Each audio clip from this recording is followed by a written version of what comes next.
Basic naman yan. Tapos, ito yung primary filter niya o tinatawag na fuel water separator. Hindi mo mag-drain dyan. Yan muna, pag andar ng makina, dyan muna dadaan ng fuel. Kasalain niya kung may nasasala siyang mga, kasi minsan mga dinideliver, nabibili natin diesel, may halong tubig eh.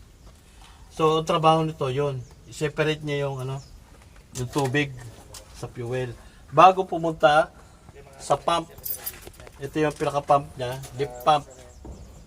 Ito yung nagpipid ng fuel papunta sa secondary filter tsaka primary filter. Yan, so fuel system. Bago yan, pagpasok niyan dito, ayan, ita-transfer niya ron. Susupply niya sa mga apat na linya na yan. Line 1, line 2, line 3, line 4. Papasok